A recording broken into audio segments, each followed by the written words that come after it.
สบายดีอ้ายได้โอ้กินข้าวกับยังนี่กับมะกล้วยโอ้กินข้าวกับมะกล้วยอ่ากินข้าวกับมะกล้วยมาแล้ว แก้วมดแดงมันแดงโอ้บ่มีแนวกินเลยว่ะสันมันมีทุกยักษ์แล้วเล่นนอนโอ้ถ่ายแล้วแนวนี้ก็มีเนาะบัดนี้พี่น้องเอ้ย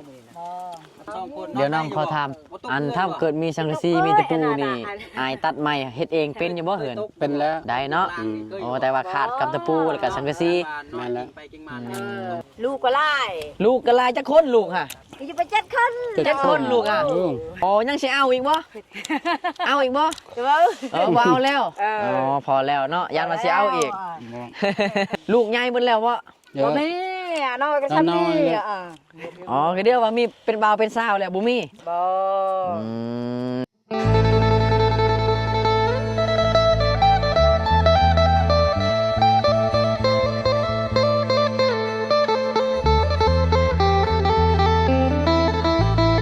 พี่น้องบ่าวไทยบ้านนอกได้ขี่รถผ่านมาเนาะแกได้เห็นเฮือนหลังน้อยๆเนาะอยู่ถึงผู้นี่เนาะอยู่ติดกับแคมป์ทางเดี๋ยวเราไปถามนํกันเนาะเพราะว่าเห็นลูกน้อยของเพิ่นแล้วก็เห็นเพิ่นนั่งเล่นอยู่แม่นเฮือนของเพิ่นหรือว่าเถียงไร่เถียงนาของเพิ่นเนาะเดี๋ยวไปถามนํกันพี่น้องพอดีขี่รถผ่านมาเนาะได้เห็นเฮือนหลังน้อยๆจังซี่เนาะพี่น้องเนาะเดี๋ยวไปถามเพิ่นนํกันเนาะปาดโอ้โหโอ้ยังมาออกมาเชียร์หญ้าบ่nay cái dạ nay đồng vô nay lốiอ๋อโดยว่าเอ้ยเว้าลาวได้อยู่บ่บ่ฮู้เนาะบ่ฮู้เนาะเพิ่นว่าบ่ฮู้อ๋อบ่ฮู้ดงบ่หรือว่าโซน่ะดงก็ดงบ่โอ้ดงก็คือเฮือนได้พี่น้องอ้าวเฮากายมาขี่รถผ่านมากินนี่คิดว่าเล่าเขาหรือว่าตูบให้ตูบสวนบ่แม่นบ่ผู้ล่ำก่อนน่ะเดี๋ยวอ๋อได้ไปน่ะโอ้แต่วินเราไม่เอาแต่เราได้เลยวินก็บุญตะวินตัววันใจดงกูกี่ก็เอาไหนอันดงกูเหากี่ก่อนก็เอาอ๋อตะนางมาได้ไว้ไหนบ้านตะนางเนาะกี่ก่อนมาแชมกูนำเอาทำอ๋อนี่คืออันซานเฮ็ดง่ายจังได๋ไปปนตะไงน้ำ3-4 มื้อแล้วโอ้นั่นแม่นอ้ายเพิ่นบ่นี่โอ้ผัวบ่โอ้ก็คือผัวก็คือถามว่าก็คือเฮาเอิ้นอ้ายเนาะก็เป็นผัวของเอ้ยนั่นน่ะเนาะโอ้โดยเดี๋ยวไปถามเพิ่นนำกันก่อนเพิ่นน่าสิเว้าลาวได้อยู่เนาะสบายดีอ้ายได้โอ้กินข้าวกับยังนี่กับมะกล้วยโอ้กินข้าวกับมะกล้วยเดี๋ยวขออนุญาตขอโทษขออภัยเด้อเดี๋ยวใส่ไม้จังหน่อยก่อนกินข้าวกับมะกล้วยมาแล้วแก้วมดแดงมันแดงอ๋อบ่มีแนวกินเลยว่ะสันมันมีทุกยักษ์แล้วโอ้หมูทุกยากขออนุญาตถามอ้ายอันนี้คือเฮือนของอ้ายบ่มันแล้วอยู่ในจังมือแล้วอยู่นี่อ้ายบาง10 มื้อแล้วเจ้าย้ายมาแต่ไสแต่บ้านระเนียมไปทางไหนบ้านระเนียมไปทางแวลเรืองแล้วเข้าไปเลิกบ่อ๋อบ้านระเนียมแล้วก็ย้ายมาอยู่นี่แล้วดินที่อยู่ในเดชาเป็นดินของไผนี่ดินของลาวเนี่ยก็วิ่งเปล่าแทมคือเกินได้แทมอ๋อดินของน้องเจ้าอ๋อแซมก็คือน้องสาวเจ้าเพื่อนหลังนั้นเป็นน้องสาวเจ้าบ่ประมาณทางได้เงินน้องสาวเจ้าน้องสาวอายอยู่พุ่นแต่ว่าอันนี้ดินนี่เป็นดินของเราก็เลยให้อายมาอยู่เนาะนั่นแหละเราเอาให้หรือบ่หรือว่าให้อยู่เสาซื้ออยู่เลยกับเบิ่นประไปเอาอันหั่นอ๋อถ้ามีเงินเอาให้ล่ะเพิ่นให้อยู่เลยนั่นนะถ้าบ่มีเงินเอาให้ได้ซะแบบประโยชน์เด้ประแล้วอันอ้อนแทมขออยู่นำดินของพี่น้องเนาะป้าโอ้เขื่อนสารของเพิ่นเนาะสุดแห้งอีหลีแล้วก็กินข้าวกับมะกล้วย โอ้ยังไหนหมอนี่อันนี้ห้อยเนาะ ห้อย ห้อยเอ้านอนได้จังไหนบาทนี่ นี่ได้นอน โอ้ถ่ายแล้วแนวนี้ก็มีเนาะบัดนี้พี่น้องเอ้ยอ่า บ่เป็นยังไงนะ โอ้บ่ลูกนอนไซเมียนอนไซบัดนี่ คนเอ้ยกันแล้ว ลูกอายก็นอนอยู่นี่บ่ แม่นละ เมียอายก็นอนอยู่นี่โอ้เอาสินอนนั่นจังได้3-4 คนนี่ นอนไปเดียวนึง เดี๋ยวลูกทำงองอยู่คนเอ้ยแล้ว อ๋อลูกอายก็คือไปนอนอยู่เฮือน เอ้ยแล้ว อ๋อเฮือนน้องสาวจะอยู่พุ่น แม่นแล้ว อ๋อ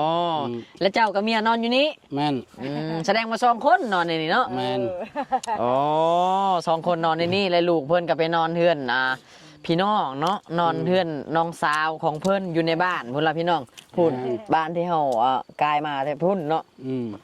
อ๋อบ้านนี้ เดี๋ยวว่า เพิ่นนอนได้จังได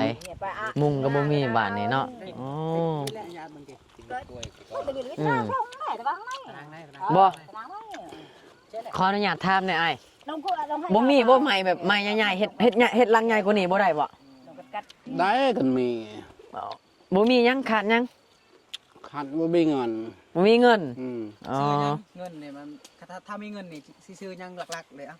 ชื่อช่างชีแล้วชื่อตะปูแล้ว บ่มีสังกะสีบ่มีตะปูเนาะ เ คันมีนี่พอได้อยู่บ่ใหม่ที่แบบใหญ่ๆจังหน่อยสำแขนสำคัญได้บ่ ได้แล้ว โอ้แต่ก็คือขาดแต่สังกะสีอย่างเดียวกับตะปูเนาะอันนี้คือ อันนี้ส่วนมันต้นนี่ของไผส่วนมันต้นนี่ นี่ข้าง ของอ้ายบ่ ของอ้าย แม่นบ่อ๋อเจ้ายังบ่ได้ขายเลยบ่นี่ ก็บรรราคาแล้ว มื้อได้สิไปเอาไปขายมันต้นนี่ จักมือได้เฮ้ย อ๋อยังปะไว้นี่ก่อนเนาะอ๋อถ้าได้ขายมันต้นแล้วสิไปซื้อสังกะสีบ่จังซี่บ่ ข้าวกิน ซื้อข้าวกินก่อน ข้าวกินแล้วบ่มีข้าวกิน อ๋ออันนี้ ข้าวก็หมดแล้ว ลูกก็ไล่ ลูกกะลายจักคนลูกค่ะ จะไป7 คน 7 คนลูกอ่ะอ๋อยังสิเอาอีกบ่เอาอีกบ่บ่เอาแล้วอ๋อพอแล้วเนาะยันว่าสิเอาอีก โอ้ยเอาลูกหลายคนเนาะวันนี้ลูกใหญ่เบิดแล้วบ่ บ่มีน้อยก็ซ้ำนี่ อ๋อคือเดียวว่ามีเป็นบ่าวเป็นสาวแล้วบ่มี บ่ ยังน้อยเนาะลูกผัด น้อย โอ้ยอันนี้คือเฮ็ดแบบเอาไว้อยู่แบบธรรมดาซื่อ ละ ๆอันนี้เฮ็ดอยู่แบบธรรมดาไว้ซื่อๆบ่นี่บ่ บ่ละเฮ็ดเฮือนละ เฮ็ดเฮือนอยู่เลย เออ บัดได้เงินมาจึงไปตัดไม้จึงเฮ็ดเฮือนหลังใหญ่กว่านี้ มันแหละ โอ้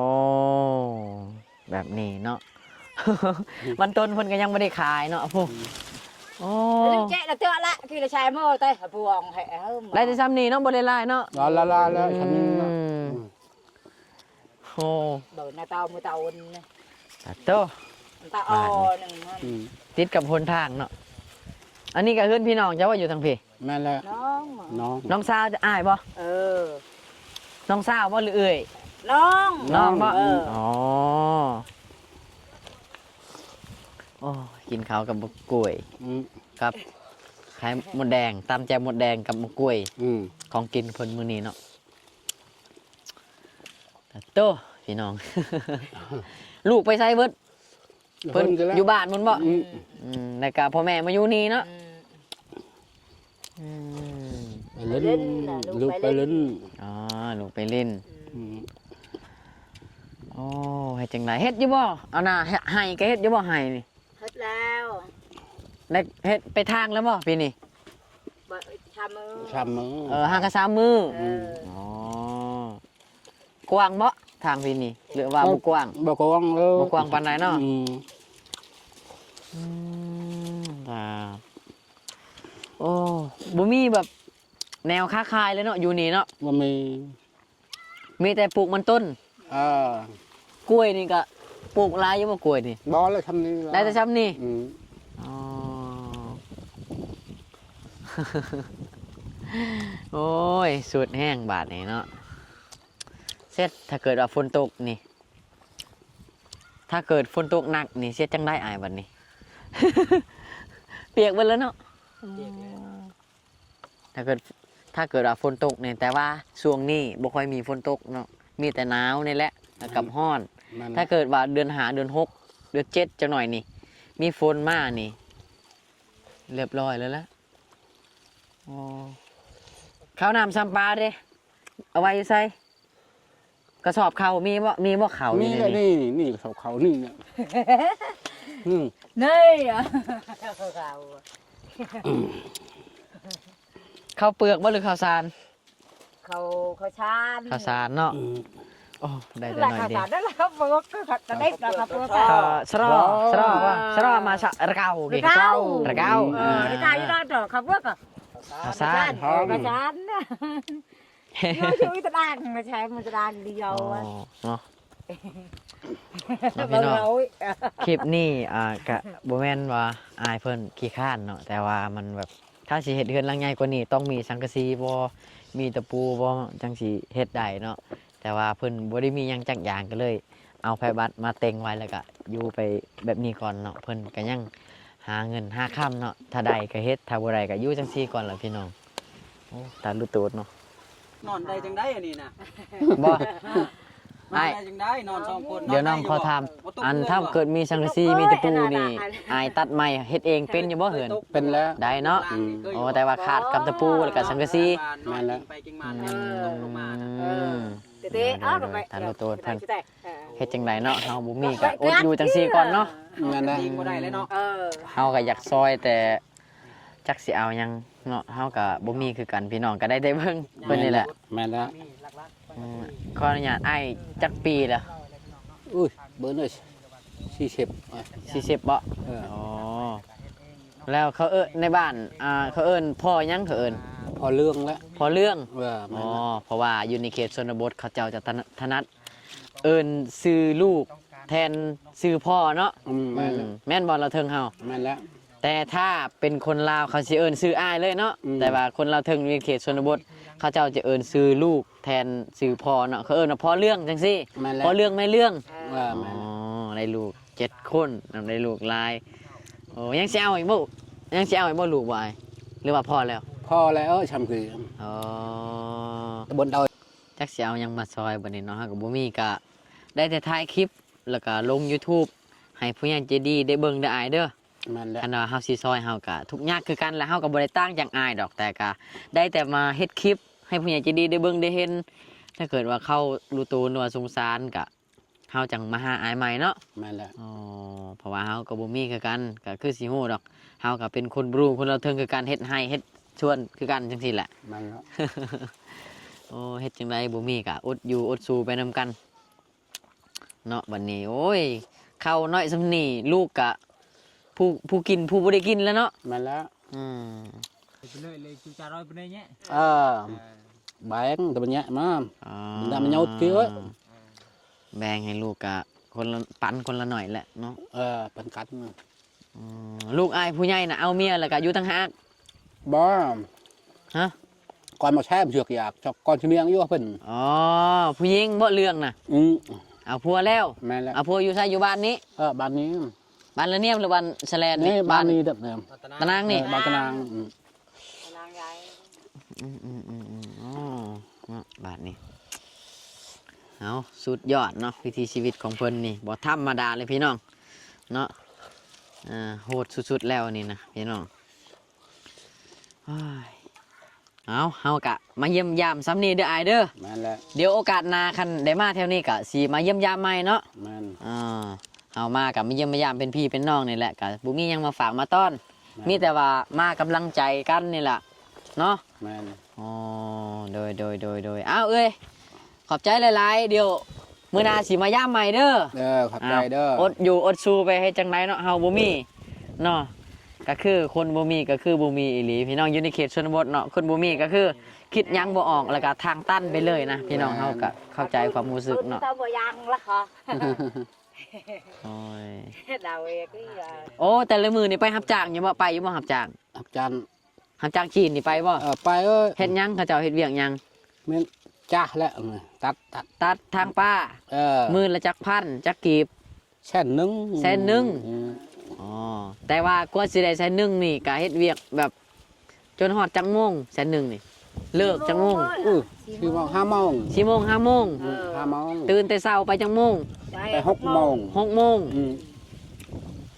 11ชั่วโมงเนาะเฮ็ดเวียก11ชั่วโมงเนาะ 7 โมงกินปะ 7โมงก็เฮ็ดแล้ว มัน ข้าวน้ำข้าวเลี้ยงบ่หรือว่าถือข้าวเองหรือว่าจังได เขาเองเลย ถือข้าวเองอาหารเอง มีแต่ไปเฮ็ดน้ำข้าว แม่น อ๋อเขาบ่ได้เลี้ยงนะข้าวน้ำซ้ำปลาเนาะมีแต่เอามาแต่เฮือนเอ้าพี่น้องบ่าวเทมันนอกะสิได้ลาอายเพิ่นก่อน แม่น เอ้าอายเดี๋ยวโอกาสหน้ามาย้ำใหม่เด้อ อ มาจะบ่มีหยังให้เฮาจักก็สิเอาหยังมาให้เนาะบ่มีคือการเฮาก็ได้ในธงก็มีแต่ธงละล่าบ่ได้มีหยังจักอย่างเนาะเกลือเป็กนัวก็เอาไปให้คนทั้งพุ่นเบิดแล้วคันเช้าเนี่ยสิให้อยู่ดอกถุงหนึงเดี๋ยวมื้อหน้าคันมีเดี๋ยวสิเอาให้เด้อแต่ว่าบ่มีก็อย่าว่ากันเด้อคันบ่มีก็เฮาก็เป็นพี่เป็นน้องคันมีก็เอาให้บ่มีก็เฮาก็จักสิว่าแล้วมือบ่มีเนาะคันมีก็อยากเอาให้ดูไผบ่อยากเอาให้เนาะแบบรู้โตแท้งพี่น้องอ๋อโอเคบ๊ายบายขอบใจหลายๆเด้อโดยพี่น้องเนาะ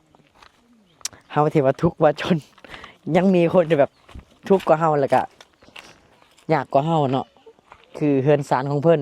ขี่รถกายมาคิดว่าเป็นเที่ยงไฮหรือว่าเที่ยงสวนของเพิ่นเนาะพอเขาไปเบิ่งแล้ว